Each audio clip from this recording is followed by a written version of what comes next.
Good afternoon. Hello, can you hear me? Yes, yes, I hear you clear. How are you? Yeah, still busy. Yeah.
Sorry, no sound. Sorry, no sound.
Hello, everyone from Asia and to all our audiences around the world, especially to our friends in Taiwan. This is CPD Asia, the online continuing professional development platform for Asian Radiologic Technology Societies, and hosting the 51st CPD Asia program is the Taiwan Society of Radiological Technologists, TWSRT. I am Peachy Lunan, CPD Secretary General and your CPD Asia program host. We are live streaming on YouTube. Just search MSR or PARI, P-A-R-I, or VART, V-A-R-T channels. So you can join us live or watch the replay anytime. Now, to formally start our program, may I call in President Hui Yuan-Wu of the Taiwan Society of Radiological Technologists for her welcome message. President? Okay, then Peach Luna and the presidents and all participants, good evening. I'm the president of TWSRT Guiyuan He, and I'm happy that you can, all of you can join today's meeting. Both of our speakers are professional professors in Taiwan. I wish you will gain valuable insights this evening. Thank you. Thank you, Madam President Hui Yuan-Wu of the TWSRT for that warm message. Okay, before we start, let me take a moment to extend our heartfelt appreciation and warmest welcome to all the presidents, officers, organization representatives, and panelists joining us from various member radiologic technology societies across Asia. Let us greet and welcome President of Macau Radiological Technologists Association, MRTA, President Fernando Ko. Hello, good evening, everyone. I am Fernando from Macau. Thank you. We have also here President of Perhimpunan Radiographer Indonesia, Indonesian Society President, Dr. Giek Subianto. Hello, good evening, everybody. Hello. Okay, thank you, everyone. Yeah. Also with us here is President of Vietnam Association of Radiological Technologists, VART, President Thai Van Loc. Hello, everyone. Hello, old friend. Congratulations, TWSRT. Congratulations, President Yuan. Thank you. Thank you so much. Yes, we also have President Mr. Nung Ta Ng of Hong Kong Radiographers Association, HKRA. Good evening, everyone. Hello. Thank you, TWSRT, to hold this conference. Okay, thank you very much. Of course, we also have here President of Malaysian Society of Radiographers, MSR, President Mr. Sawal Marsait. Hello, everyone. Good evening. Thank you, TSWRT, for organizing the CPD Asia at this moment. Thank you. Yes, also joining us here is President Vitarana Gamage Wimalasena of Society of Radiological Technologists, Sri Lanka. Hello, good evening. Congratulations, TWSRT President Yuan. Thank you. Welcome for the CPD Asia 50 authors. Thank you.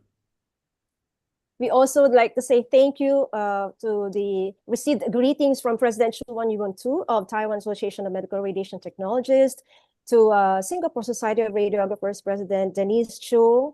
We also received greetings from President Sophie Lee of the Association of Cambodian Radiological Technologists, from President of Palestinian Association of Medical Radiation Technologists, President Mohammad Abdel Ghani, from Indian Society of Radiographers and Technologists, President Mr. Mohan Lal Bhagwat, President of Japan Association of Radiologic Technologists, Mr. Katsuhiko Oeda, and President of Philippine Association of Radiologic Technologists, President Ruben Lorenzo. So before, and also we have here joining us our panelists, Sir Nelson Won from Hong Kong. Hello. Yes, Putu Adi Susanta from Indonesia, and Putu Irma also joining us here in this program. So thank you very much, dear presidents and officers and our panelists. They will be joining us again later during the Q&A session. But before I give you our moderator, may I humbly request to please open your camera for a short photo opportunity. Smile.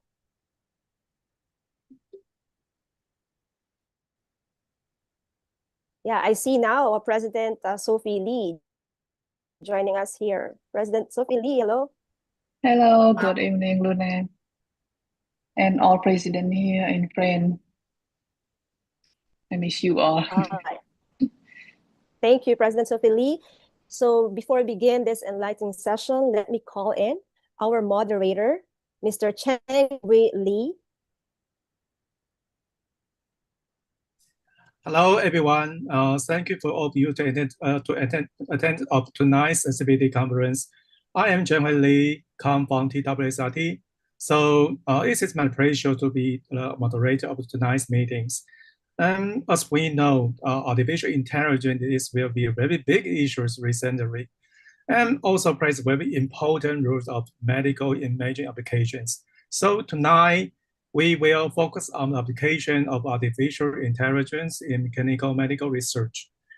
We have two experienced speakers will share their study and introduce how we can do in this field. So now let's welcome the first speaker, Professor Lu Jiafeng, come from Yangming Jiaotong University. And Professor Lu is an expert with considerable experience in this field of AI. So let's welcome Professor Lu. Okay, thank you for the kind introduction. I think it's my great honor to be here. Before I can share my screen, I think I'm going to provide a link for the downloadable materials, but I think only the host can see, right? So maybe, I'm not sure Pichu will help me or not. Maybe you can help me to transfer this link to all the participants anyway. Okay. And I'm going to also share my screen. So I think it'll be possible that everyone can see the QR code anyway. Okay. So right here, I think everyone should be able to see the title page for my slide. And right here, it is a QR code. If you do feel comfortable anyway, feel free to use your iPhone, your cell phone, or even the pad to scan the QR code. And if you do want to get the direct link for that one, I think Peachy will help me to transfer the link to everyone anyway. Okay, so I'm going to give you like 30 seconds to do that. So make sure you can see Google Drive, basically covering the handout right here, my PowerPoint slides, and also some materials for your reference anyway.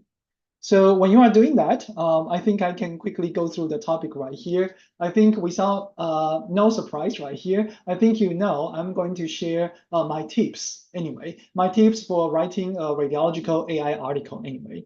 So as you know, this is my name. I come from the Department of the Biomedical Imaging and Radiological Sciences. I do have many publications related to the imaging AI, medical imaging AI anyway. So I do want to share my experience to help you maybe on your path to the future publication for the AI article anyway. Okay, so I'm not sure whether I can actually get the feedback from the participants. So I want to ask Peachy, is that possible I can see the response from all the participants? Is that possible? Using the chat, sir. Chat Using here. chat. I'm going to ask them to give me the answer like A or B. So I hope I can see that. Is that possible? Yeah, I think so. Okay, very good. So let me just give a very quick trial right here. So everyone, if you can hear my voice, if you can understand my request, please type A. Just send me an A, okay? Just like a one letter A. So I can see whether you are doing that. Okay, so let me check. Okay, I see. I only see the host and the guest. I'm not sure the regular participants can. Let me check with the IT team. Okay, okay. So help me to do that. I know we have like over 400 participants online anyway. So if I can actually see the response from all of them, that would be good. Yeah, I can only see the response from other chairmen from different country and different society, which is lovely anyway. Thank you for the response anyway.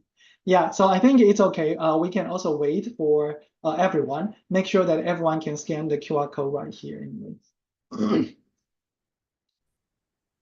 Okay.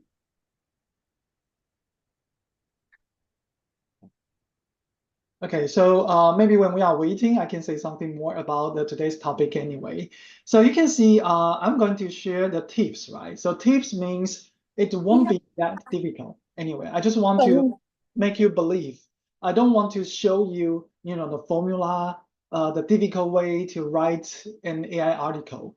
Right now, we all have, the help from the AI, I mean, generative AI, to help us write an article anyway.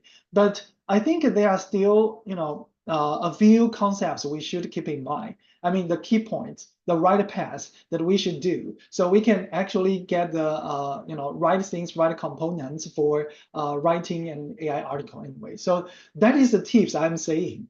Not a big thing. It can be small, but I think it will be the key concepts that you can actually use when you are writing an AI article with or without generative AI anyway. That is something I'm going to do. Okay, so I think I can still not see the response from all the participants. Yeah, it's okay. If I cannot see the response from all the participants, I will count down, all the guests right here, right now, maybe present from different societies. I'm counting on you, so please provide your response to me anyway. Okay, so without further delay, I think I can start. So if luckily, I think we will be able to see the response from all the participants.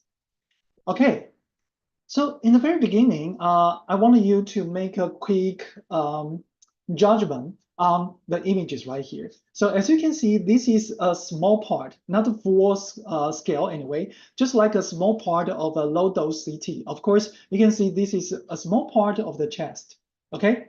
So as you can see right here, I use these two red arrows right here, try to point out the lesion that we may see right here. So you can easily see it's pretty close to the pleural area right here anyway. But now the question would be, when we see this kind of the lesion, actually these two are very small. It's actually, with the size smaller than 1 centimeter, smaller than 10 millimeter. Okay, that's small. But the key question would be, with the technology of the low dose CT, chest, the low dose CT, we are now, able to identify small non-large or small lung lesion right here. But the question would be whether this lesion is benign or malignant. Do we really need to perform invasive, even the exam or even the surgery to remove this kind of the lesion? That would be the key question when we see this small lesion on the LDCT image anyway. So now, if we are going to design an AI can help us to do the early, sometimes we say diagnosis, or sometimes we say early classification of these small lesion. Again, whether it is benign or malignant. Okay, that will be a more like the binary. That means pick one from these two possible choices right here anyway. That will be the question, okay? So now think about this. If I am writing an article related to this topic, I'm going to ask you to help me identify which kind of the way is the right way to write down or to describe the key information for the potential readers, okay? So now I'm going to go through 3 slides and I'm going to ask all of you, if you can, provide the response to me, okay? So it's more like a small activity. Just pick one for me, okay? Now you can see we have 2 blocks right here, A and B. I want you to determine which one may be more suitable for the article, like what I just mentioned, with the goal just like what I mentioned anyway. Okay, so think about this. A, early lung cancer detection is critical to improve survival and reduce treatment cost. It sounds like, motivation or the reason or the goal why we want to do this kind of the AI development anyway. So now look at the B. Lung cancer is a critical disease, and we use the AI for lung cancer patients. Okay, so now I want you to tell me which one is the better one. Just pick one. Okay, so let me check. Oh, now I think I can see feedbacks from all the participants. Very good, because now I actually see many responses. Okay, so I think you all agree. I do hope that you can also see the response from other participants anyway. So you can see OA. Okay, there is no exception. I think everyone gives me A right here. Anyway, so I think it's pretty clear, right? But the question is why? Why we determine A is the better answer anyway. I don't want to say the answer or mention anything right now, but I want you to just bear with me, stay with me. Let's look at the next slide. Now, I want you to do the pick one activity again, but now you can look at this part. It sounds like, the material to the method. I'm describing the data set anyway. Okay, so again, let me help you to read through A. Some clinical data were collected, and we used the deep learning to analyze them. That would be A. So how about B? We used 5,000 chest CT scans from 3 hospitals to train in 3D CNN for classification. Okay, pick one for me. Which one do you think is the suitable one for describing the data set and maybe potentially the AI model? I don't know, the method, the key methods. Which one is the suitable one? Please tell me. Okay. Oh, now we see some different answers right here. A small part of you say A, still saying A, but I think most of you give me B. I think so. Yeah. But again, I can see some of you say A. Again, I think you all have your own reasons, but the majority right here, I see more B's compared to the A, right? Okay, I think we all agree with that one. Okay, but still we got A. So I think some of you may think A is short, A is concise. But think about that. If we are writing a journal article anyway, we need to actually provide precise information. Of course, this is just like a short example, so maybe not that precise anyway, but still, we need real number. We need a real data source anyway. So think about that, which one should be the better one anyway. Okay, so now I'm going to go for the next slide. You can see this is the activity for the pick one, the third part anyway. Now, we we are looking at the part mentioning about something like the model performance, how reliable it is, or how can we validate the model performance anyway. Okay, so let me help you again, A or B. So A, let me read through this. External validation showed an accuracy of 0.91. And the GradCam confirmed the models focus on tumor regions. Okay, so how about B? The model performance was good, and the findings were interesting. Okay, so help me. Pick one. You think that would be the better version of the model validation, or even the persuasive way to help us understand the model is really good enough anyway. Okay, so now I see lots of A. It's very interesting when you are going to pick the A, there's no hesitation. Oh, I see some B's right here. Okay, few B's right here. Okay, but again, the majority right here would be A, right? Yeah, I think most of you say A right here. Okay, very good, very good. So now I think I can feel confident to say you are all here. I mean, all in the conference room. Stay with me. Very good. Okay, so let me give you a short summary about what we did right here. Okay, so you can see we actually go through 3 important parts for an AI article. You can see we start from the very first part. That would be, again, I think the better answer would be this one. That is a block A. We can see we are trying to describe why this AI model development is that important, right? So the disease itself with early detection, that is critical and important. It can actually improve the patient survival or even reduce the treatment cost anyway. You can see for the second one, when we're talking about the method or materials, we need to mention the precise size of the data set. So you can see right here, for example, 5,000 chest CT scan. And again, we need to describe the resources of the data set. So you can see 3 hospitals right here. Finally, we are saying something about what is the real model we are training. So that would be a 3D CNN. And what is a short purpose classification? Either benign or a malignant one anyway. The final one, just like what we mentioned, model performance. Again, because this is more like the scientific study, we can simply say it is good. We need to actually provide a number. And believe it or not, the one who can really say it is good enough would be the reviewer. Okay, the reviewer will determine whether they are going to recommend for the accept of the paper or not, right? So what we are doing right here, we simply provide a real number, okay? An accuracy of 0.91. Whether this is good enough, it's reviewers or editors' decision, right? Okay, and you can see in order to make sure we can actually explain in certain way, I mean, explain the model finding or explain the model focus right here, we can use kind of the technique like the grade cam right here. We can see which part of the imaging that the developed model is actually focusing on or looking at anyway. So remember, today, I'm not going to teach you the techniques about the AI. I'm talking about the tips of writing an AI article anyway. So even though we are actually in the very beginning, we simply touch 3 important things right here. I'm going to show you these 3 important blocks, or sometimes I say 3 important steps.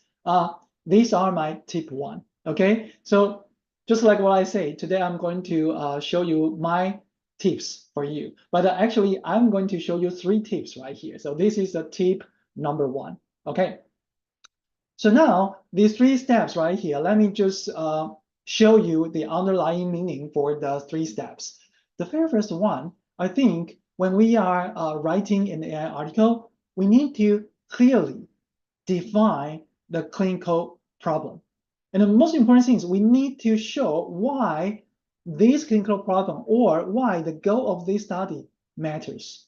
Okay, that is the key. So sometimes we say the significance or the importance, or we can say clinical relevance of the study. That is the step 1. We need to think about that. For the second step right here, we need to describe a data set.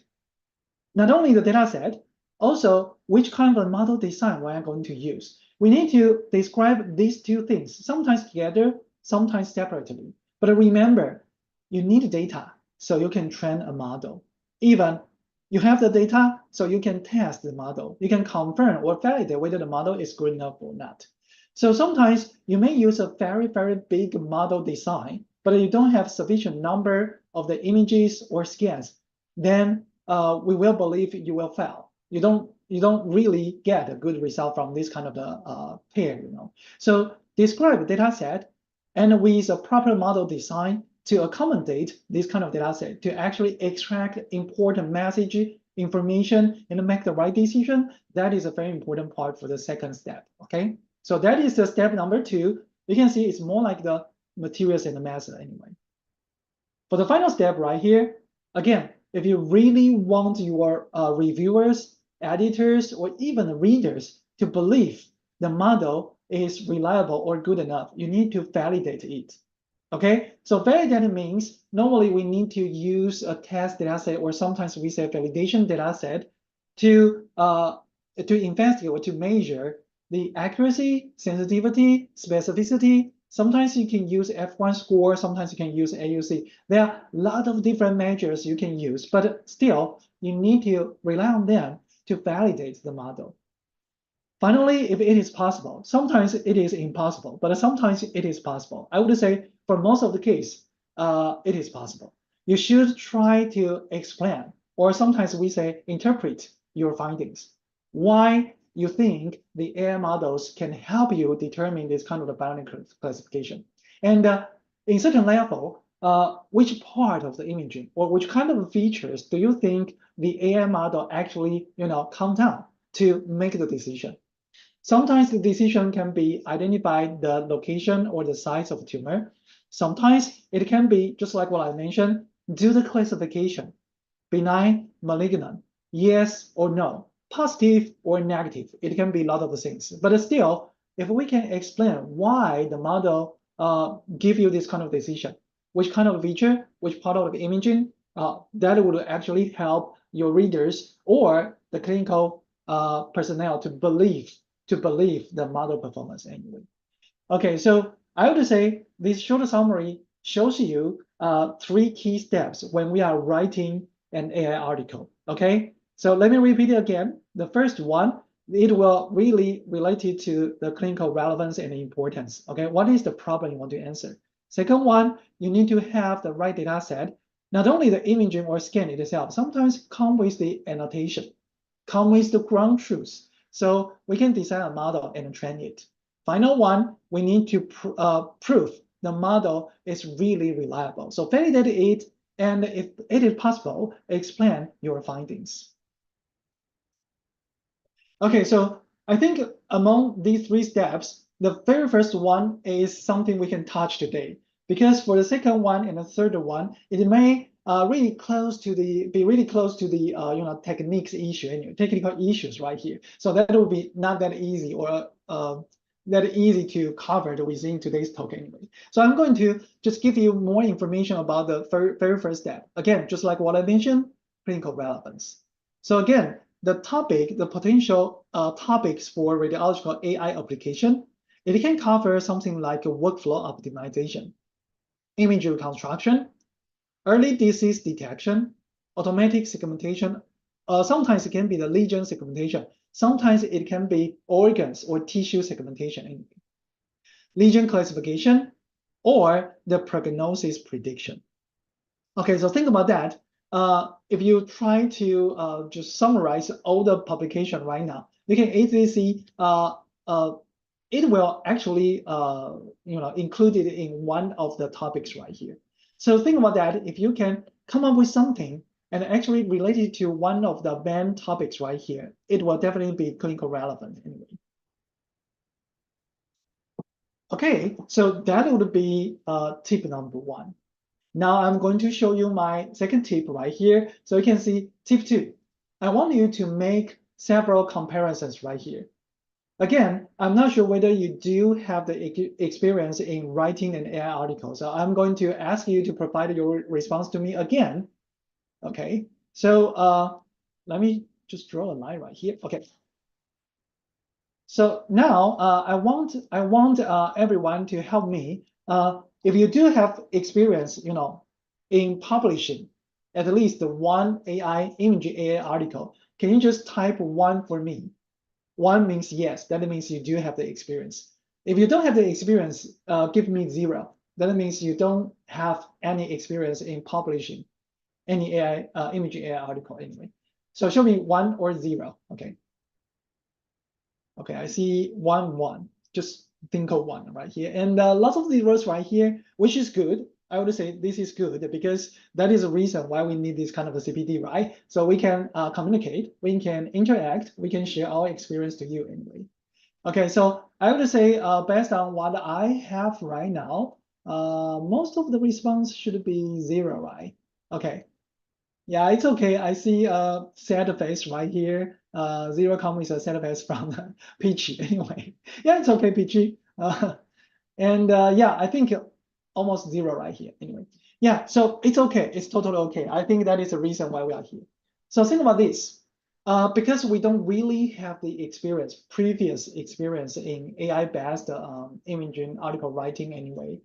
So I'm going to help you have these kind of comparisons. I'm going to compare the conventional medical imaging articles with the AI-based medical imaging article. So I try to identify the differences between them.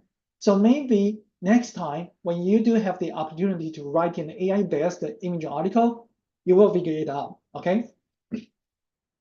So I think I do have 6 issues right here. So let's start from the research objective right here. So now look at the left-hand side. That will be the conventional imaging article anyway. So normally for the conventional article, we use certain kind of the technique. So normally it comes with the aim to investigate the imaging features of diseases. Of course, for one article, it can be one of the diseases. For example, the Alzheimer's disease, or it can be tumor, or it can be certain kind of the inflammation anyway, just one kind of a disease. And normally we are talking about if we can use this kind of the imaging technique, what is the diagnostic accuracy we can get, or even maybe the article is talking about new image technique. So maybe which kind of the benefit can be brought from this kind of image technique. I think that is the conventional image article anyway. So now let's look at the AI-based method, or AI-based article anyway. So now you can see, normally we come with a clear goal, okay? Normally the AI is designed to improve, for example, diagnostic or prognostic accuracy. For example, just like what I mentioned in the very beginning, if there is a human doctor looking at the LDCT imaging, just like what I showed to you, again, the human doctors can actually make a decision. No matter whether it is accurate or not, the clinical doctors need to make their image diagnosis. That means they need to determine whether it is more like the malignant one or benign one. Okay, if the human doctor think this can be the malignant one, it will write down something like it is suggested to receive, for example, advanced imaging or maybe other kind of the invasive exam to confirm the malignancy of the lesion anyway. But remember, the reason why we need AI, because we want to improve something. Of course, human doctors can make their decision, but we want more accurate one. We want better accuracy. Sometimes it can be, improve the efficiency. We want to reduce the workload for the human doctors or even the technicians anyway.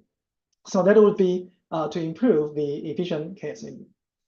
Sometimes it can be full automation. For example, you input an image. You want the AI to actually identify, not only identify whether there is a lesion or not. Maybe you want it to, automatically contour or segment out the lesion. So that means the human doctor doesn't need to do anything before AI process anyway. So that will be automation. But remember, still we need the human doctors to approve the decision made by the AI anyway.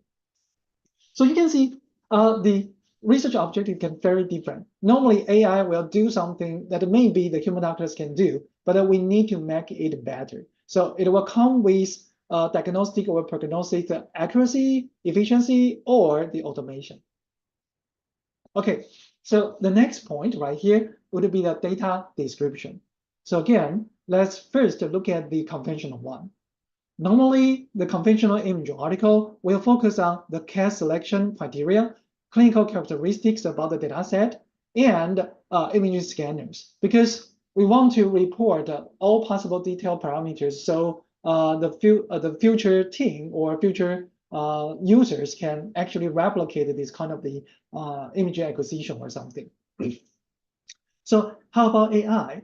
So again, now you can see AI, we will really focus on the data source. So we need to provide a detailed explanation of data source. So that means which kind of image type you are using, even which kind of scanners you are using, what is the number of the cases you are collecting, and what is the hospital or location, or even sometimes the countries you collect the data from anyway.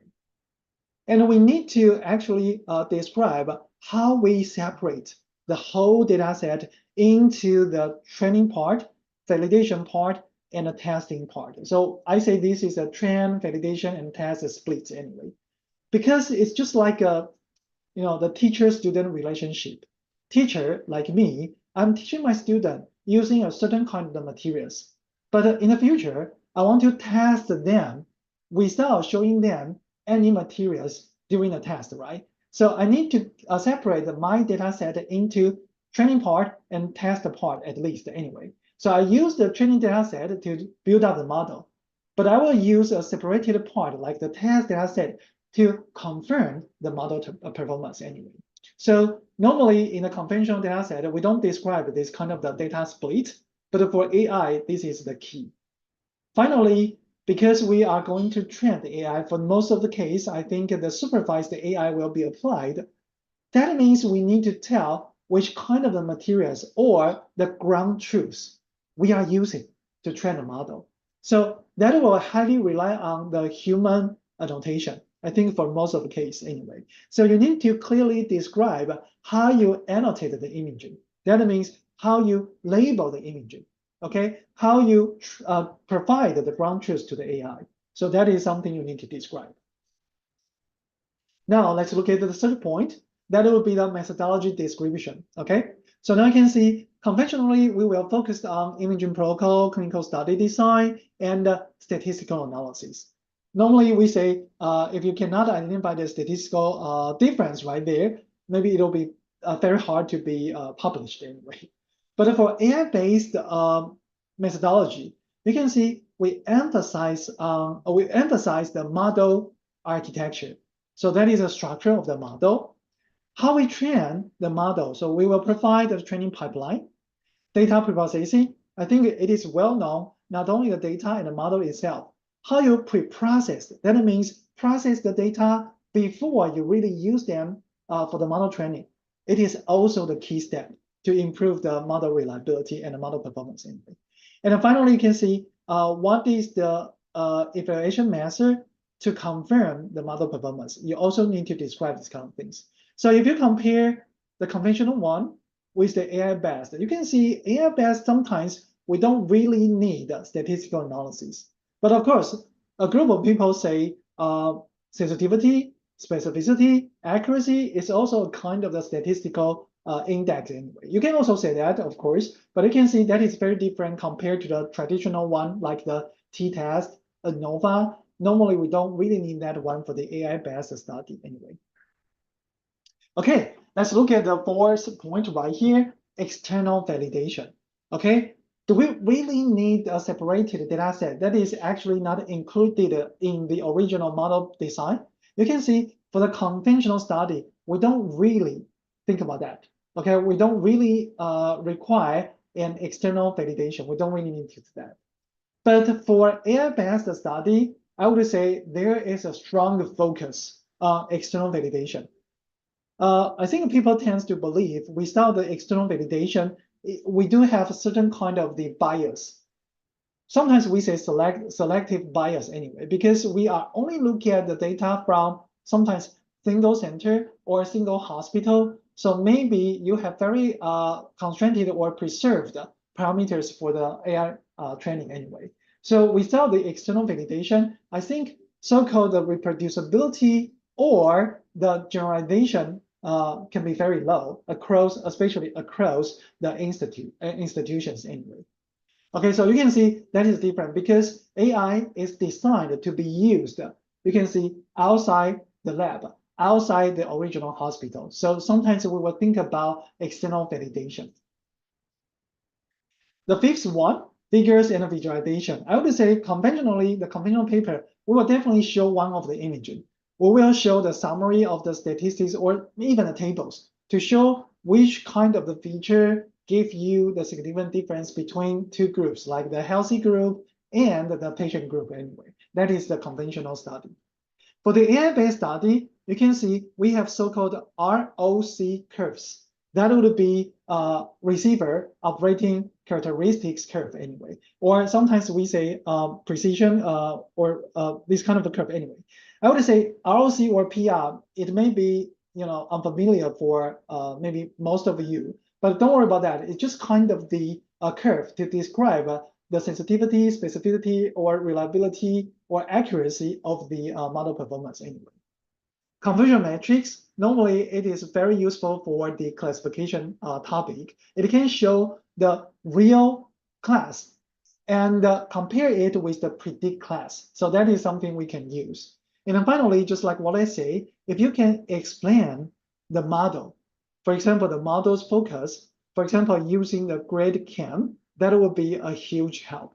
So I would say compared to the conventional one, sometimes we don't really show the original images for the AI-based study. All we cared about would be the model performance, reliability, or how the AI treat this kind of the imaging. That would be the main difference right here. But remember, I'm not saying we don't really, I'm not saying we cannot display original imaging for the AI-based article. We can do that. But again, you can see lots of the AI-based article, they don't show any original MR or CT imaging, but still they got published anyway. The final point for the tips 2, you can see the discussion. So again, conventional studies, we will always discuss the sample size issue, study design, or inter-reader variability anyway. But for AI-based article, normally we discuss the generalization or overfitting risk. That means the data bias anyway. And also, how can we explain the model? So interpretability anyway. So you can see that would be very different focus for conventional one and the AI-based article anyway. Okay, so for now, I think you learned 2 tips. Of course, for each tip, we learned 3 steps for the tip 1. We learned 6 key points for the tip 2. So I do hope that you can keep these important tips, these 2 important tips in your mind. So I can give you the exercise. I know all of you are actually sitting in front of your own computer or pad anyway. So maybe you can do this. So let me show you how to do this. How to do this kind of exercise. Remember, we have tip number 1. I'm talking about the 3 key steps, right? And again, I'm talking about tip 2, the second one, the 6 characteristics of the AI studies, right? So how can we use, for example, generative AI? I think everyone is using generative AI right here. If now you don't have the ability to write an AI article, that is totally fine. How about we start by saying something about reading AI articles? If you have the ability to read an AI article and identify these important information right here, I would say in the near future, you should be able to write down your own AI article anyway. So I'm going to show you how to do that. Actually, in my slide for this page, you can see if now you are looking at the tip 1, 3 key steps, right? You can actually use the generative AI. For example, I'm going to take the Notebook LM as the example right here. Anyway, so what you can do right here, I try to show you the command, or you can say prompt, that you can actually use it to the Notebook LM right here. Okay, so let me show you how to do this. But I think I need to switch to my whole full screen. Okay, this one. Okay, so now you should be able to see actually right here. Let me see. Oh, okay. Let me check this. You can still hear me, right? Okay, I do hope so. Okay, so now you should be able to see my screen right here. So if you did download the materials that I provided to you, you should be able to see this one. Sorry, it should be the today's date. Yeah, this one. This is the, again, the handout that I provided to you. That would be the PowerPoint slides you are looking at. And there are 3, I think, labeled as the 01, 02, and 03. These 3 are AI articles right here. And I would say the very first one is actually published in Chinese, because this is from the Taiwanese society anyway. And the second one and the third one are actually published in English. So the reason I include the Chinese one, I just want to let you know, even you include the article that are published in your mother tongue, your mother language, it is also okay. Because nowadays, generative AI can handle more than, I think, 20 or 40 languages easily, right? Okay, so what I can do, I'm not sure whether you have the experience for the Notebook LM anyway, but if you don't have, I would say maybe you can Google it, YouTube it anyway, you will find out the way to do that. But right here, I'm going to show you this one. You can see this is my Notebook LM. I actually input these 3 articles into the Notebook LM. So let me show you, for example, the second one, okay? Let me take the second one as an example. If I actually open this one, okay, you can see this is simply the article that actually published by my team. Anyway, so you can see my name right here anyway. So you can see this is the paper published in one of the SCI journal anyway. You can see it is describing how I use the AI to predict the patient outcome. Okay, so that is something you can do. So again, can you use Notebook LM to identify the key steps? Remember, 3 key steps and the 3 characteristics of the AI study. Can I do that? So let me go back to the, again, the notebook LM right here. So that now I would say what you can do right here, you can simply copy. Let me just do this for you. You can simply copy the prompt that I provided to you. You can see I'm going to ask the generative AI to summarize the relevant description about 3 key steps, right? 3 key steps in tip 1, if you do remember. I can do something like this one. Now I want to only focus on maybe the second article that I mentioned. Okay, so let me do that. So now I can see you don't really need to read through the article. You can simply wait right here, and the generative AI, supposedly it should be able to help you identify the key right here.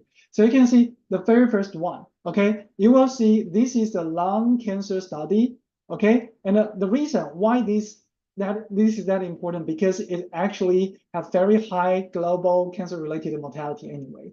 So you can see we are going to identify the patient who can really or likely to benefit from the immunotherapy anyway. So that will be something we are going to do anyway. So you can see we try to develop a predictive model, and we try to predict the progression-free survival. So you can see IO right here is the immunotherapy. So you can see AI try to help you summarize the very first things, clinical relevance. You can see what is the data set. You can see we include the 206 lung cancer patients right here. Okay, so you can see this is the data set. And you can see actually what is the model design. We use the radiomics. So you can see we use the radiomics to find out the clinical features as well as the imaging feature. Let me see, where is my imaging feature? Right here. The imaging feature, imaging biomarkers. So that would be the intratumoral and the peritumoral vasculature radiomics. So that is the radiomics. I combine both of them. I use the deep learning model called DeepSurf to predict the personalized PFS. Anyway. Finally, what is the model performance? You can see right here, I can see the AUC ranging between 0.76 and 0.8 with the C index around 0.83 anyway. You can see many detailed informations right here. So that is for tip 1. If you want to quickly understand the tip 2 right here, again, you can simply just copy the prompt from my PowerPoint slides right here. Okay, you can do the same thing. Okay, so now you can see I'm looking at the tip 2, 6 major characteristics of the AI, right? So now just wait for a moment. Again, the generative AI will help you to summarize these key 6 characteristics. So I would say if you really want to read through an article, instead of read through word by word, this may be a more efficient way to do so. So now think about this. If you are writing an AI article, after you finish your very first draft, try to throw it into the generative AI and try to check whether you really cover the 3 important steps and the 6 characteristics right here. Okay, so I think this is a quick demonstration. We don't really have time to show you how to use a generative AI, but just try to give you an idea. You can do this in the near future anyway. Okay, finally, I'm going to talk about the tip 3. Tip 3 is relatively simple. I'm talking about the guidelines. Okay, so remember, nowadays for the international SCI journal, they all believe we need to report the AI findings or AI model following certain kinds of guidelines. So I would say guidelines actually can be downloaded or found out through this kind of the website. For example, Equator Network is a very, very famous, popular website, providing all kinds of the guidelines for the clinical, papers or reports anyway. So among all of them, I pick these 5. These 5 guidelines are actually related to the AI. So I would say these are all the abbreviation from a very long name. So don't care about the full name right now. But you can see the claim. It is the guideline that you can use to report your AI study in medical imaging. Tripod with AI, that would be the machine learning or AI-based prediction. The START AI, that would be the AI-assisted diagnostic approach anyway. Consort AI and Spirit AI are the clinical trials, but you can see a little bit different. The second one would focus on the interventional trials with AI. Okay, so again, within today's folder, let me show you. You can see we do have the files right here, like 3 to 6. Okay, So these are 4 of the guidelines. I don't provide all of them to you because one of them is still under, it should be these 3, yeah, because some of them are still actually under the draft issue. Let me just check whether I have all of them right here. Sorry, let me check. Okay. I do have more. Sorry, so that is the problem of my my folder. Actually, we have more for the Google Drive. Yeah, right here we have 4. Yeah, we should have 4 because only one of them is still under the draft. But actually, we have used 4 of them.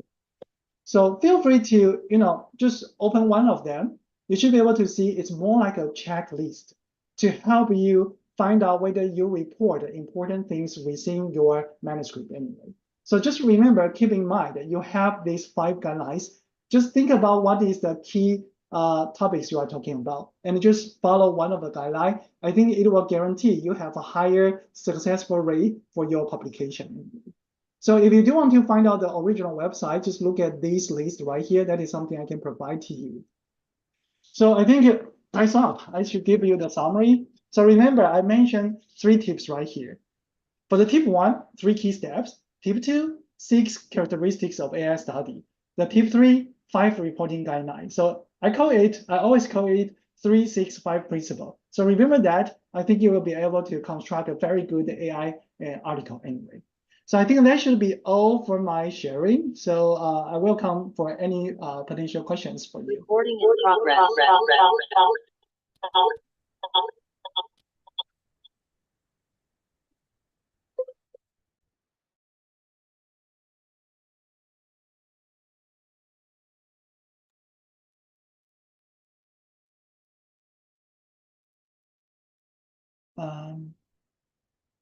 So I think I should hand the microphone back to the moderator, right?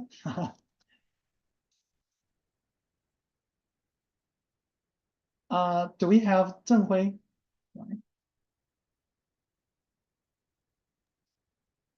It's okay. You can continue your presentation. Yeah, I've already finished my presentation. I mean, now I'm happy to receive any question from the audience anyway. Yeah, so maybe I can give you like 1 minute. If you have any question, feel free to propose that in the chat box, or I think they can also turn on their microphone, right? I'm not sure. Peachy, is that possible? I'm gonna check with the IT team. Yeah, it's okay. So anyway, just would you like to receive questions now, or we we can have do the that Q&A later, after? right? Oh, okay. Maybe later. Okay. I think I need to leave like 10 minutes for the Q&A anyway. Yeah, so if we do have another time for the Q&A, I think, yeah, I can say something more about the guideline because I'm pretty rushed for that point anyway. Yeah. Are you going to leave now, or? No. Stay? I can answer the question after next speaker. Okay. Yeah. So things I still have time, right? So I think I can just finish the introduction of the guideline because I don't think I have time. So I say it very quickly anyway. So just come back to the guideline. I want you to look at this part. So remember, we do have several guidelines right here. When you are using one of the guidelines, I wanted to make sure something. You can see the items right here. You will see, for example, this is the part for the abstract. And this is the item or the short description. So you need to, for example, identify this is an AI study, and you should report the methodology. You need to specify the category of the technology. It can be the deep learning. It can be the machine learning. It can be support vector machine. It can be random forest. It can be many different things anyway. So you can see for this kind of the checklist, you should provide the page number. Okay, the page number of the manuscript. And sometimes they will ask for the line. So it can be the, for example, first page, the line 10 anyway. So the reviewer or reader should be able to easily find out the information specifically or exactly on the page or line you describe anyway. Okay, so if this is something like no, that means you don't really describe this kind of required item. I would say that will be a big drawback for the reviewer. So make sure you can provide as many as possible. don't give no or not available all the time. Sometimes it can be not available. For example, you are not really use the traditional method or something, or this is kind of the specialized study. Maybe you can pick the NA, okay? But remember, try to provide as much as information you can do. That will really help the reviewer to evaluate the quality or reliability of this study. So think about that. If you are the reviewer, you see this kind of the checklist from one of the manuscript from the author groups anyway. You see all the pages and the lines reported for all the blocks right here. I think as a reviewer, you will be very happy. You will think about, yeah, I can find all the necessary items recommended from this claim guideline, right? That would be a perfect situation. Now think about the different situation. If you see lots of the no right here, or even just like 5 or 10 no's right here, I think that will be a big deduction. That means big no, also a big no to your manuscript anyway. So remember, this kind of the guideline is not simply like a checklist. It's kind of the reminder for you before you really submit the checklist to, or the manuscript to the journal submission system anyway. Make sure you can provide as much as information you can do. That is the key, okay? So if you now compare maybe across different checklists right here, for example, now we are looking at the tripod. You can see a little bit different, right? Because this is actually proposed by different team, but still you can see they actually follow similar structure. Start from the title, abstract, introduction, methods, and you can see many sub-items right here. And you can see the description right here, but again, you will always find out the page. They will always ask you to tell the reviewers which page you actually reported this kind of the key information anyway, okay? So you can see, sometimes you will see very long list. Sometimes you see the short one. But remember one thing, for each checklist, for each guideline, you can always find the article to support this kind of the checklist. So for example, you can see this is the original article, okay? Talking about why and how they design this kind of the guideline or the checklist anyway. So if you want to find out detailed information, you can feel free to go for the original article. So again, if you don't want to find that by yourself, you can just visit the website that I provided to you, okay? So remember, if you are an imaging AI study, I think you can easily find out at least one of the checklists you should be able to follow. Without this kind of the international guideline, again, it will be very, very hard to publish your article in the high impact factor SCI journal. That would be the key. That would be the key or top part you should deal with anyway. Okay, so just remember, following what I mentioned for the 3 tips right here, the tip 1, just try to help you quickly organize your manuscript, your very first writing anyway. But when you try to dive into the details, tip 2 will help you to figure it out. So six key characteristics, keep that in mind. But finally, when you finish the whole manuscript, try to use the reporting guideline, at least one of the reporting guideline, to be the reminder, to help you understand which kind of things you may miss during your writing anyway. So 3-6-5 principle, again, that will be the key if you want to have a successful AI writing, AI paper writing, and a very successful publication afterward anyway. So I think that should be all for my sharing. Okay, thank you.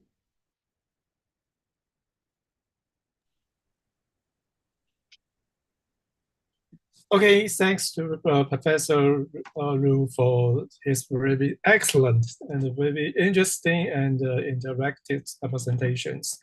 I think it's very, very useful and clear explain how to conduct AI study. Thank you.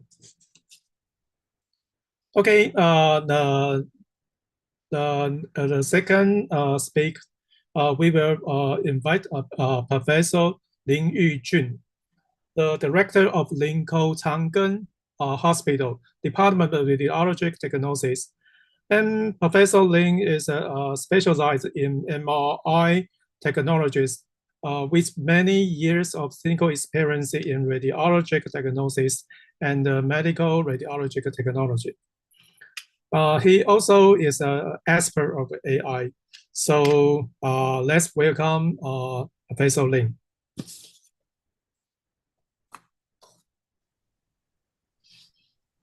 Hello, I'm Yichun Lin. Can you see my slides? Not yet, but we can hear you. Wait.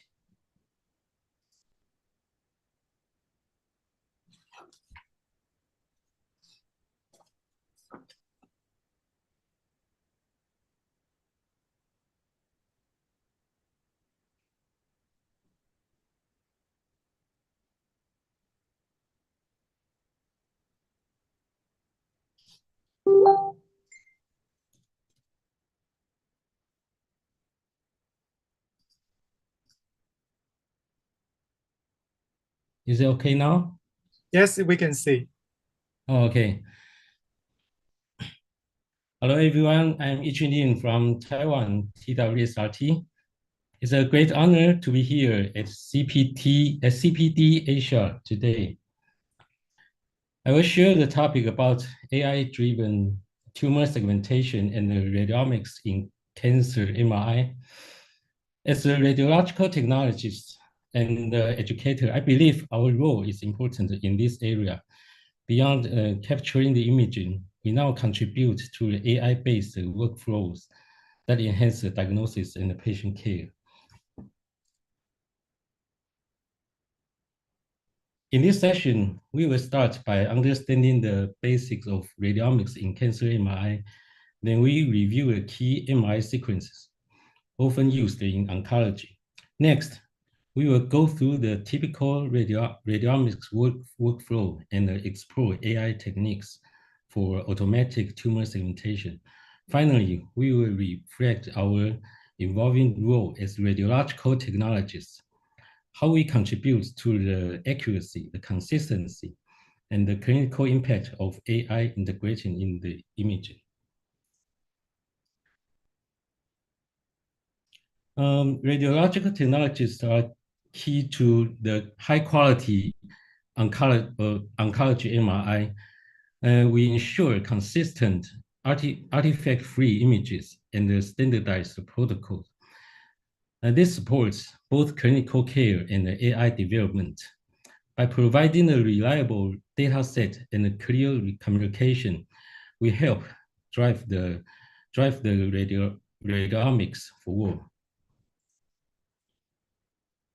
And let's review the key MRI sequences used in oncology.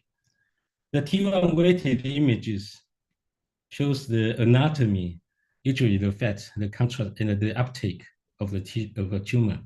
The T2 weighted images highlight the fluid, the edema, and often the cystic areas. The DWI and ADC help us to assess the tumor cellularity and monitor the early treatment response. So these are the most commonly used and essential for diagnosis and for the radiomics analysis. The diffusion weighted imaging, or DWI, is sensitive to the motion of water molecules within a tissue. In healthy tissue, water moves freely, showing low signal on DWI. But in tumors, where cells are densely packed, water motion is restricted. So this is the restriction caused the high signal density in DWI. The ADC, or the apparent diffusion coefficient, provides a quantitative measure of diffusion. Tumors typically show low ADC values due to the high cellularity. The inverse relationship between the DWI and the ADC is a key concept. Together, the DWI and the ADC are valuable for detecting tumors, assessing the grade, and monitoring the treatment's response. So what is radiomics? Radiomics is the progress of transforming the medical images into the measurable data. Each MRI image is made up of voxels, the tiny units that contains variable signal information. From these voxels, hundreds of quantitative features can be extracted, including the shape, the intensity, and the texture, and so on. This figure illustrates that the radiomics workflow. Image features are extracted, then combined with the clinical or genomic data for deeper analysis. These features may reveal insights into the tumor heterogeneity, the tumor microenvironment, and the underlying biology. By uncovering the patterns not visible to the naked eyes, the radiomics becomes a powerful tool for precision medicine and personalized treatment planning. Radiomics involves several key steps that turn the medical images into the predictive data for clinical use. The first step is the image acquisition and the pre-processing of the medical images. The standardized protocols are essential to ensure that image quality is consistent and reliable. The second step is image segmentation, where the tumor or region of interest is outlined. This can be done manually or semi-automatically, or with the fully automatic AI tools. Then comes the feature extraction and selection. Here, hundreds of features like the shape, intensity, or textures are computed from the segmented region. The feature selection technique helps to reduce the redundancy and focus on the most informative markers. After that, these features are combined with the clinical or genomic data to build prediction models. These models are evaluated using tools like the ROC curve or calibration curve or to assess their accuracy and reliability. Finally, the output supports the clinical application, such as the diagnosis or treatment response or the disease monitoring.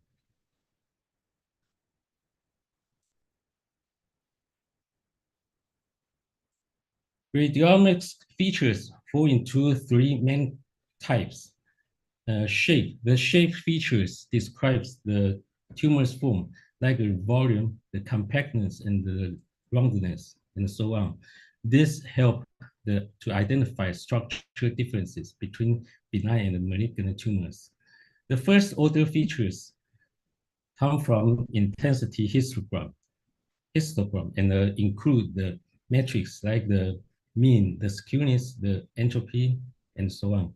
They give a sense of the signal description inside the tumor.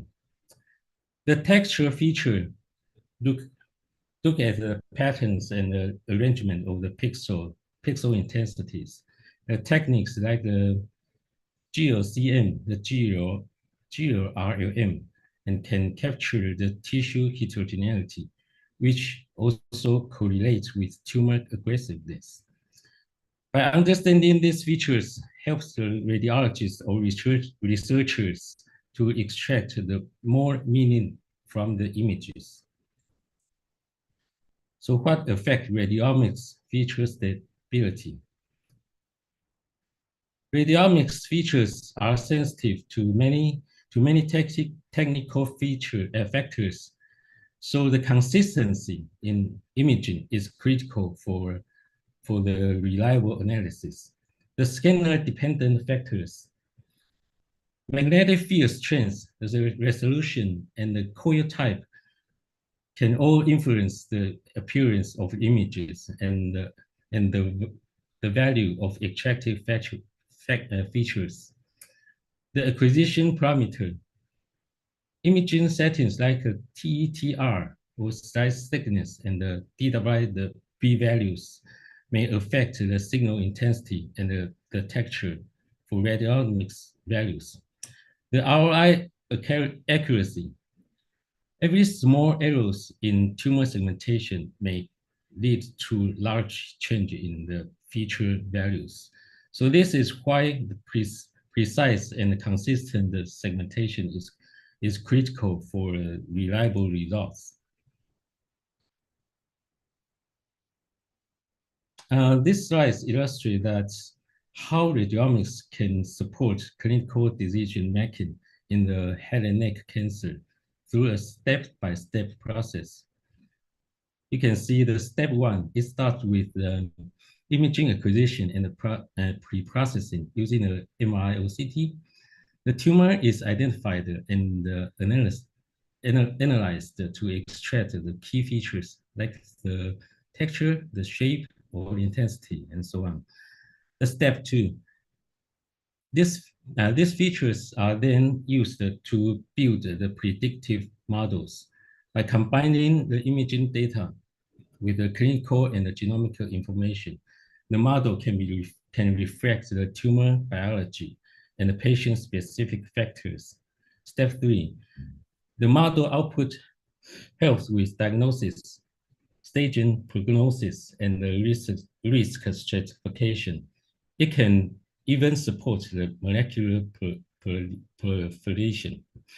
Finally, the radiomics contributes to personalized medicine, helping the clinicians tailor the treatment based on the predicted outcome and the patient characteristics. This approach example how advanced imaging data can directly impact the clinical care.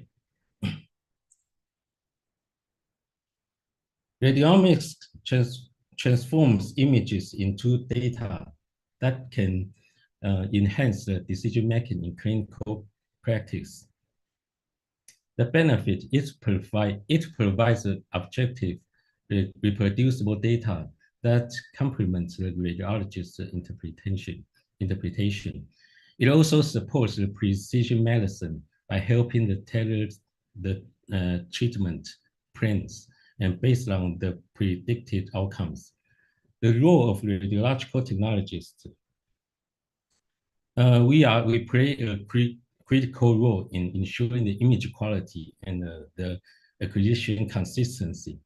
So by following standardized imaging protocols, we help maintain the data reliability and contribute to high quality radiomics research.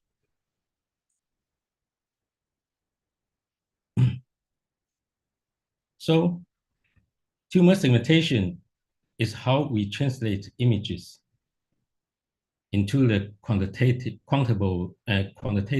data for cancer evaluation.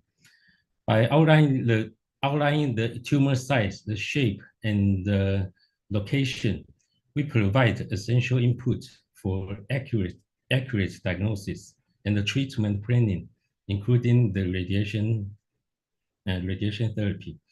This step forms the foundation for radiomics and the AI analysis. It also allows us to monitor the tumor changes over time, such as the response to therapy, which is critical for the assessing treatment effectiveness. Most importantly, this work in segmentation influences the prognosis prediction and the clinical decision-making of treatment.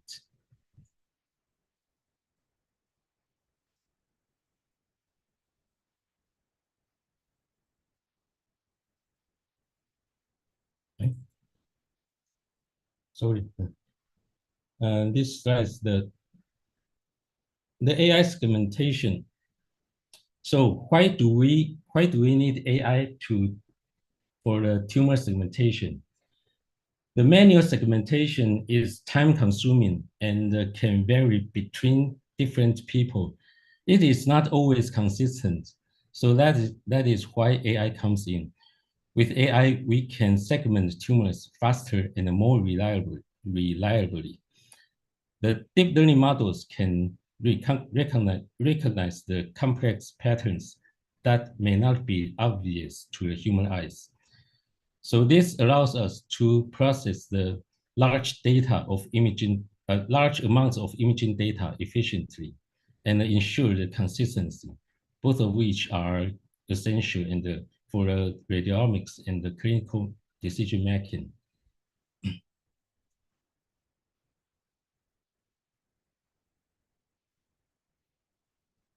So how do DWI help us with the tumor segmentation? The DWI, diffusion weighted imaging, reflects the cellular density. So it's especially useful in identifying the aggressive tumor. This functional information adds the value between the anatomy alone, beyond the anatomy alone. When we use DWI as part of our workflow, we gain more accurate tumor boundaries, especially in challenging cases like the metastasis. With AI, we can go a step further. Models trained on DWI data have shown the improved performance in segmentation tumor automatically, saving the time and enhance the diagnosis precision.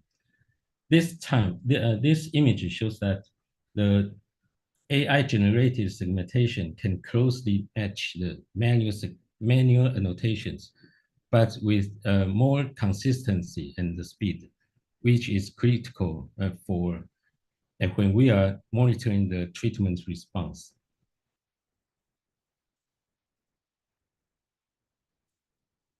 So how do we actually carry out tumor segmentation in real-world practice? It starts with us. We are the radiological technologists. We acquire high-quality MR images. This is the foundation of accuracy of following steps.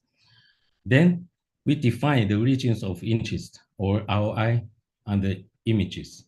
Once that's done, we move into the pre-processing and the data analysis. But quality control is key. That's why we radiological technologists, we carefully review the contour and make sure the segmentation is accurate. Maybe together with radiologists.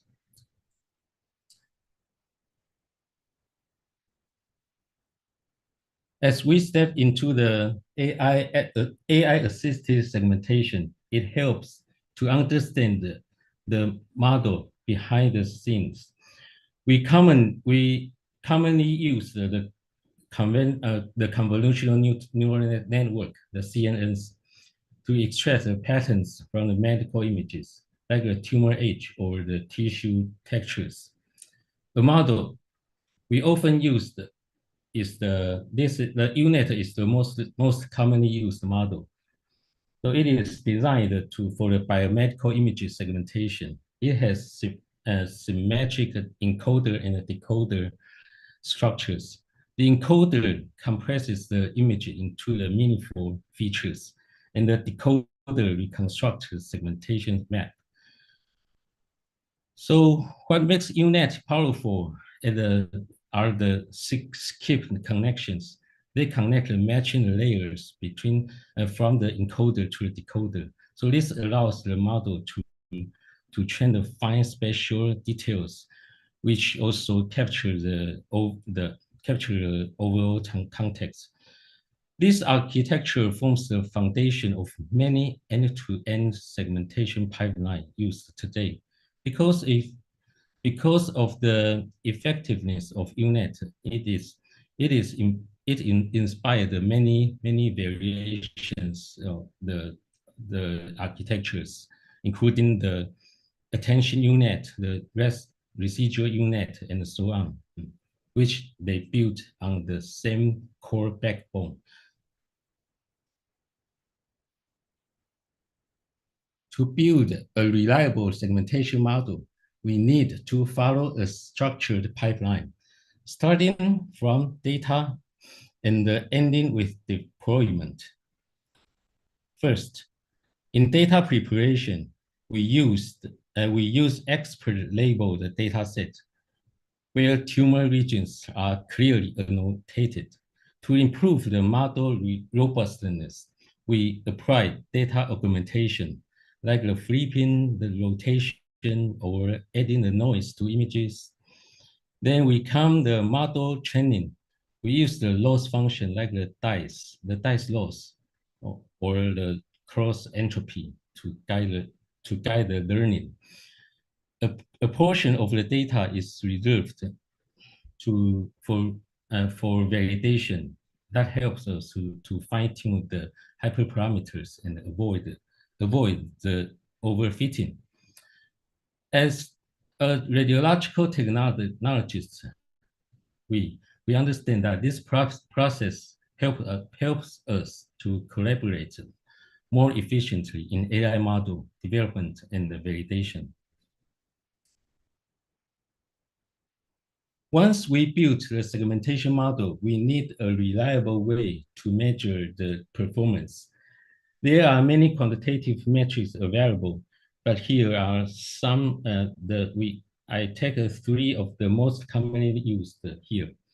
The dice similarity coefficient, DSC, it measures the overlap between the predicted region and the ground truth. A value close to 1 indicates better agreement. The IOU intersection over a union also measures the overlap, calculated as the ratio of the intersection area to the union of both masks.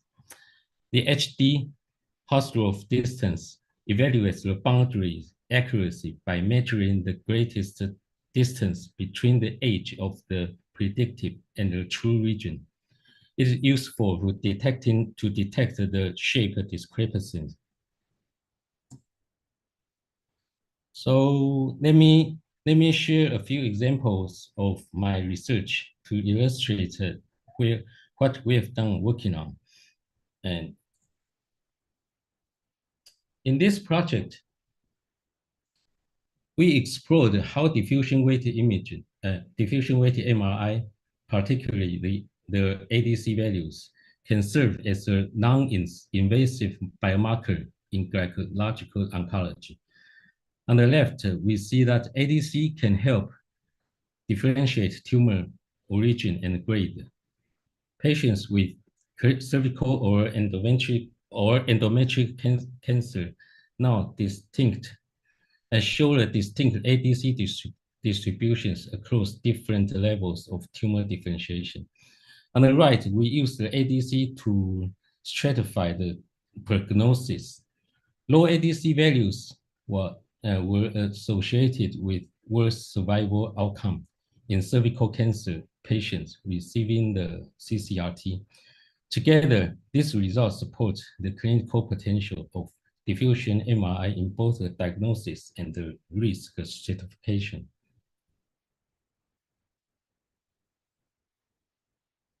To extract radiomics biomarkers from diffusion MRI, we follow this pipeline. We start with the patient's MRI, then segment the tumor. We build a 3D tumor volume and extract the features such as the intensity, the shape, and the textures for the risk prediction. However, manual outlining the tumor on every slice is time-consuming and labor-intensive.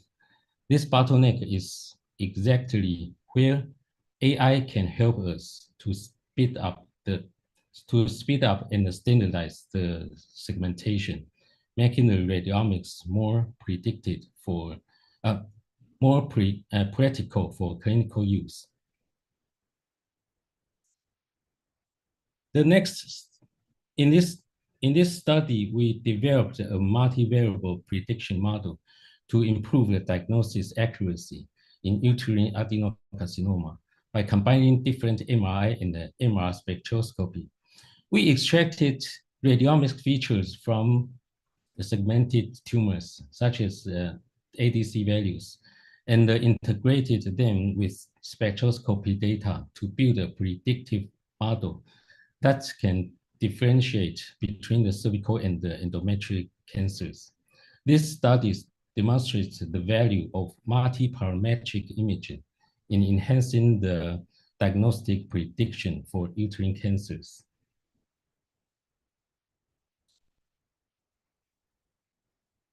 And in this study, this is the first study to apply the deep learning for fully automatic tumor segmentation in cervical cancer using the diffusion MRI.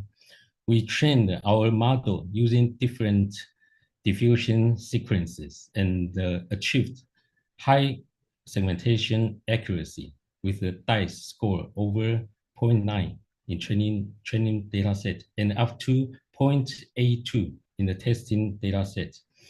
The automatic method also enabled reliable extraction of radiomics features, as shown on the right figure. Most features demonstrate strong reproducibility, and especially those based on the shape and the first-order features. This study highlights how deep learning can improve the segmentation process and generate consistent features for further analysis.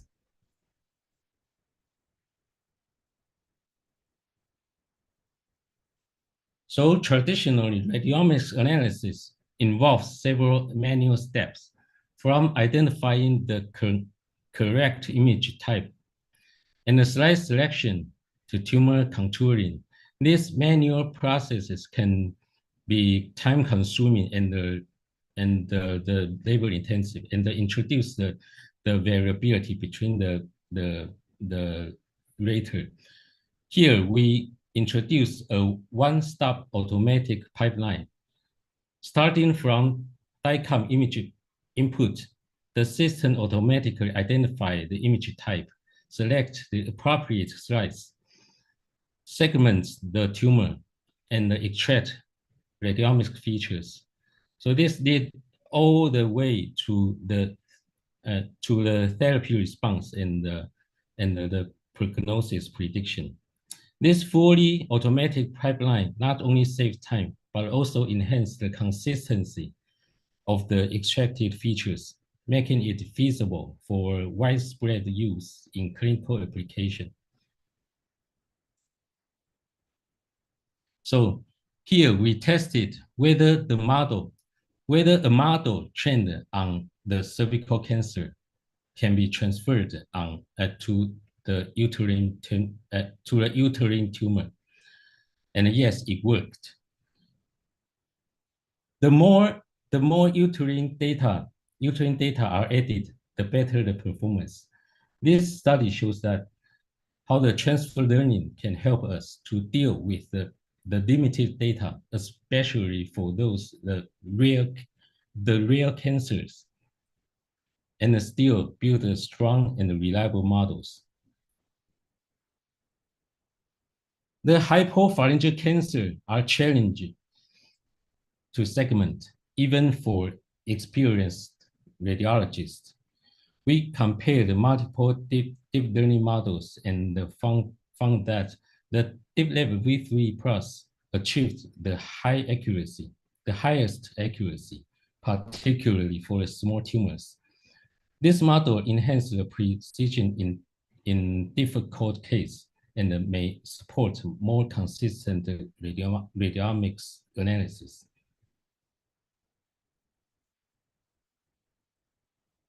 So to ensure AI model robustness in clinical practice, we need data diversity and continuous training. Training with images from different hospitals or different scanners and the protocols then may help the model to generalize across the real world setting. Continuous learning means updating the model with new cases and using user feedback to refine the predictions. This ongoing process improves accuracy and maintains performance across patient population and imaging variations.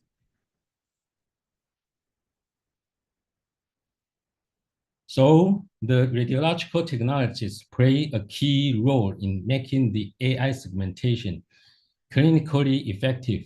First, we contribute high-quality standardized images, which are essential for the robust model training. Then we help check the AI-generated contours, point out the errors, and suggest corrections, making the AI results more reliable and ready for clinical use.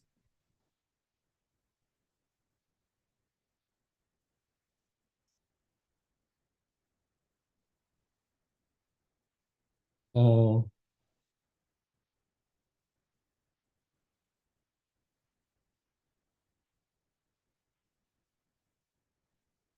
okay. When building the AI models for tumor segmentation, choosing the right architecture really matters. For example, UNet is the classic choice. It's simple and effective and ideal for clean and well-annotated data sets. The attention UNet takes it further by focusing on the tumor age, which helps in segmenting the irregular shapes. Then we have the NNUNet. This model configures itself based on your data and consistently performs well in the international challenges. And finally, 3D UNet is built for 4 volume MRI scans, making it suitable for 3D clinical imaging tasks. So each model has its strengths. So pick the one that fits your clinical and research goal.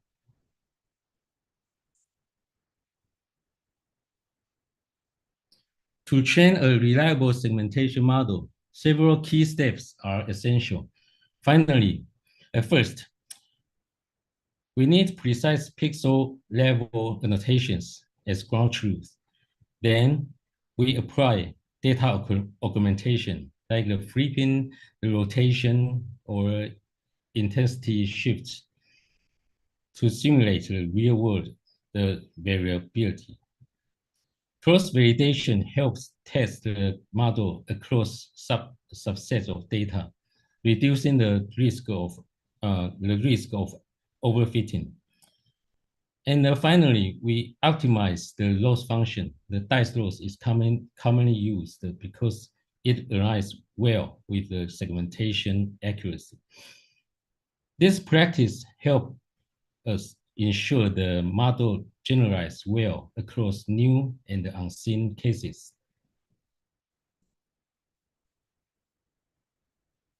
The limitations.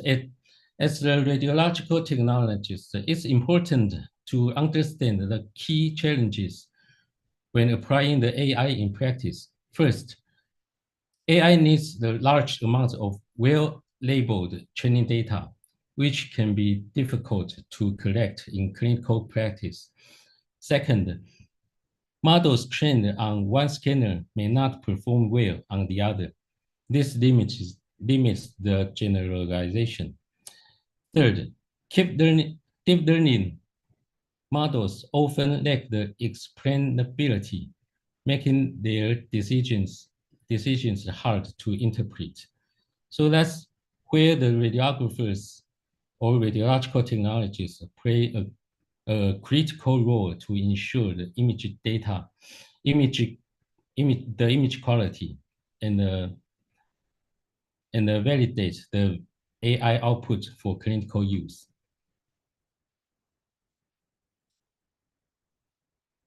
To explore the radiomics and the AI further, there are excellent open source tools and the public data sets available. For the tools, the PyRadiomics, the MONAI, and the 3D slicers are widely used for radiomics feature extraction. AI model deployment and development and the image image visualization. For the data set, the BRATS provides annotated brain tumor scans. It's great for training and testing segmentation model. And the TCIA offers a large collection of multi-center imaging data. And the acronym ACRN-NSCC is a valuable data set from the clinical trial. It's focused on the head and neck images, head and neck cancers. These resources are a great starting point for the practical learning and the model development.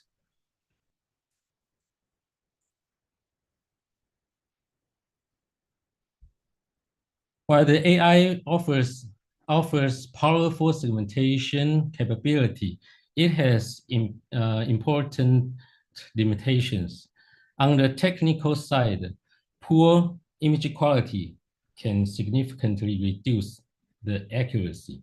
Also, models may overfit to specific data sets, limiting the performance on the new or varied data. The workflow issue. Automatic contours are not always accurate. They still need human validation to ensure the clinical reliability. As radiological technologists, we play a vital role in the success of AI in imaging. You are the data gatekeeper. Your work ensures the quality and the consistency of the imaging AI models we rely on. The radiomics needs the standardization. Small changes in scanning protocols can impact the results. So your workflow directly affect the reproducibility. And lead the AI era.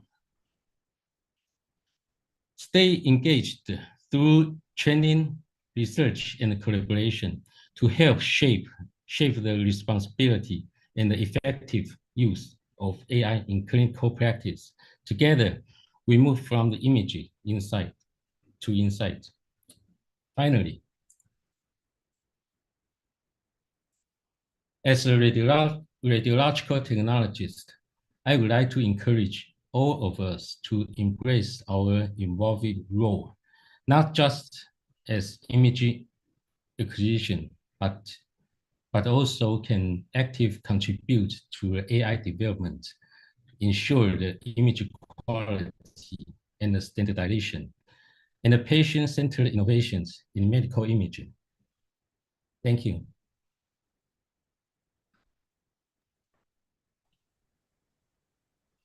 Okay, thank you, Professor Lin. So I think I have to thank for all speakers in this section to give us excellent presentations. And now we are going to the question and answer part. So if you have any questions, please ask speakers now. Okay, I think we have three questions online for Professor Wu. Professor Wu? Yeah, I can answer the question anyway. I actually copied the question into the file, so I think I can share my screen so it can better help everyone see the question. Let me do this. Okay. So I think everyone can see my screen right now. For the right-hand side, okay. For the right-hand side right here, you can see these are the questions that are proposed from the Zoom. So I'd like to answer the question one by one anyway. So first question is actually proposed by the Feka from Malaysia anyway. So again, thank you for the question. I think you mentioned something about developing AI or even the radiomics is, again, it's in a very beginning stage. So sometimes it will be very difficult to, really get the external data set or external validation. I think I fully understand that point. Even in Taiwan, it is not always that easy, especially when we are dealing with novel technique. For example, just like what we did, we want to predict the potential treatment outcome after the immunotherapy for the lung cancer. I have to say the data set is not that easy to collect. And especially when we are talking about external data set, different hospital may have different strategy, and maybe they are using different medication for the immunotherapy anyway. So again, we have to admit it that sometimes we don't have external validation data set anyway. So again, you mentioned something about if this is kind of the critical part. If you don't provide the external validation, the reviewer may turn you down, may not accept your paper. How can we respond to that point? I would say again, if the novelty of the paper is not provide or proposed a worldwide applicable or generalized model, I think external validation won't be the main focus. I would say that. So if you do think the novelty of the model is the key, I think you can clearly state this is the very first test on the model architecture, or this is the very first paper to test the feasibility of the model. So that is the key point for that one. So again, even I say the external validation is the strong focus, but again, if you are doing the clinical trial, or if you are developing a model that can be applied in clinical practice, maybe external validation is the key. But if it is really in the early phase of your study, I think claim your novelty, claim the innovation of the model design or application design anyway. I think that is good enough. So if you really have the chance to look at my publication, you can see actually, I think more than 80% of my publication actually come without the external validation anyway. So again, depends on whether you want to test the model is visible for a certain question, or you really want to apply the model in the clinical application. For the later one, you definitely need external validation. That is something, okay? So again, don't think you don't have the external validation data set, you won't be accepted by the journal anyway. It is not true. So it depends on the situation. So I fully agree with you. Try to identify the novelty of your study. Try to enhance it, strengthen it, then maybe the reviewer can understand it anyway. Okay, so this is my response for the first question. I think the second and the third question come from the same participant, the Hidayat from Indonesia anyway. So I think you focused on the issues about the guidelines, right? So the very first question you say, how do these guidelines ensure transparency, reproducibility, and ethical responsibility? So I actually show, for example, this is a claim. I think the first guideline right here, and another one, this is a tripod with the AI anyway. Again, even though they may design with different purpose, I mean, focus on, for example, diagnostic purpose, prediction purpose, or even for the clinical trial purpose anyway, they still share similar structures for certain items. For example, when we are talking about transparency or reproducibility, I think it's all about whether we can really reproduce the results or rebuild the model following the description in the manuscript, right? So you can see, for example, let me just take these two guidelines as the example. You can see, you can always see something like, the request for describing the data sources right here. So you can see this is the data sources, okay? This one, you can see for data part right here, you need to actually describe the source of the data, okay? And you need to actually clearly specify the dates or even the criteria you include the data. Not only the data itself, you can see, you also need to describe, for example, the data preparation. So what does that mean? That means, again, the key step. What is the preprocessing steps you applied? Whether you control the quality, which kind of data were included for the further study anyway, or further model building anyway. You need to clearly, disclose all the necessary steps so other group can reproduce your results. Another important thing would be when you are talking about the ethical responsibility or the transparency, you can always see something like this part. For example, this is a tripod, right? You can see there is a part called open science.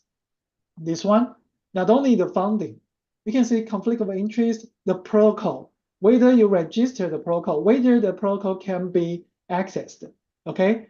And whether you register this one, so this is a registration.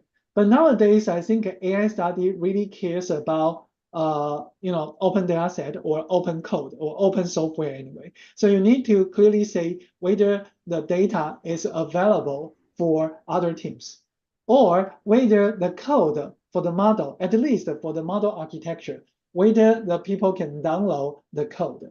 So again, it is all about the transparency. Transparency can guarantee the reproducibility. And also with all of these things, we can guarantee whether, we can also see one more item, that is the ethical approval right here, okay? Sometimes we will see something like data de-identification. So that would be, for example, in claim right here, I think there is a part called data de-identification. Like this one, you can see the data, and there is something about data identification methods anyway, or de-identification methods. So how to remove patient information from the data. So not only the data itself should be approved by the IRB.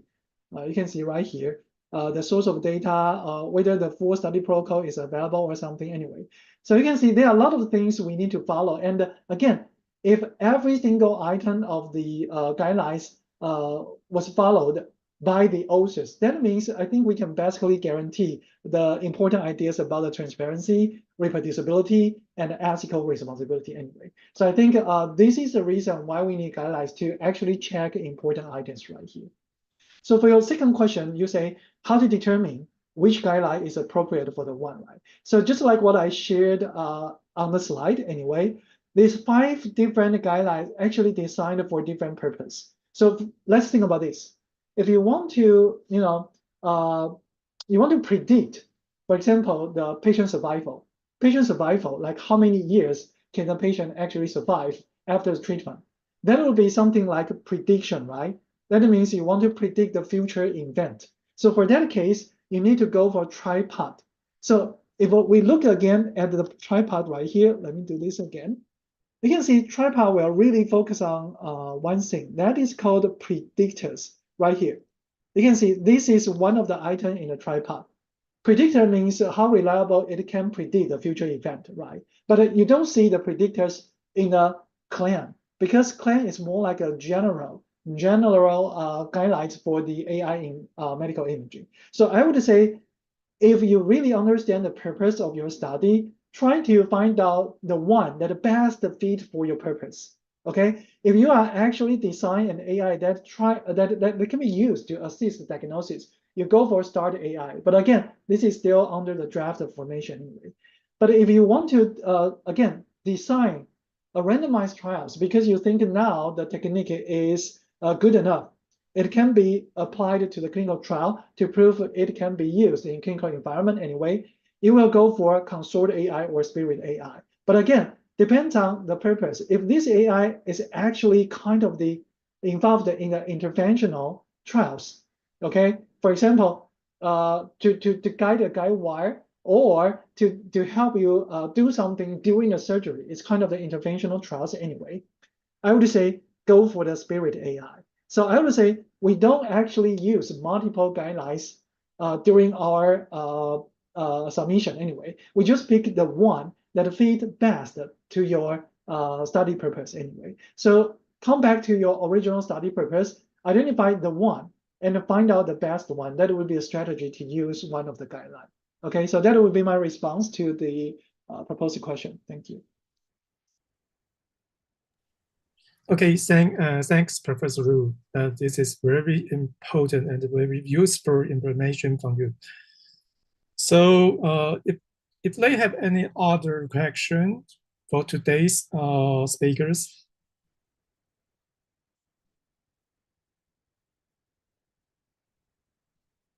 Okay, so if there are no any other corrections, I have to thank all our speakers again. Then I think the next we'll give the time, the next time to Luna. All right. Thank you, dear society presidents, to our panelists, of course, to our moderator, Mr. Cheng Li, to our two excellent speakers from TWSRT who recently gave insightful presentations and sparkled lively Q&A, to Professor Liu Feng and to Professor Yu Chun Lin.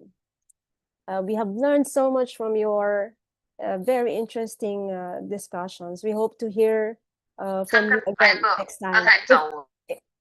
I think this is one of the first discussions related with AI-based articles. So we're thankful to you, Mr. Professor Feng Liu Chen. So interestingly, before we officially close today's session, we are excited to share a glimpse of what's coming next. Our upcoming CPD Asia program for August will be hosted by Perhimpunan Radiographer Indonesia, Indonesian Society of Radiographers, or PARI. And to give us an invitation, please welcome Mr. Yusuf Iskandar. Hello, Pichi. I'll be taking Putu from Irma. Hi, yeah. Thank you, Pichi. So hello, everyone. My name is Irma. And on behalf of the Indonesian Society of Radiographers, we would like to welcome you all to the upcoming CPD Asia. And we are proud to host the next CPD that will take place on the 23rd of August at 9 a.m. Jakarta time.